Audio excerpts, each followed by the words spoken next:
Ano daw po ang rason ba't hindi kayo nakatanggap noong una, noong January 29? Na-repeat ko yung pangalan ko. Isang litra lang po. Apo. Ay, nagkamali po sa apelyido. Apo. Alam mo ba kung magkano matatanggap mo ko, tatay?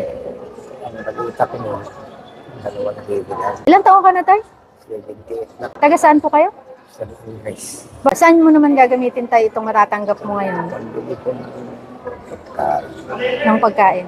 Ano po bang kailangan niyo po ng gamot? May maintenance kayo?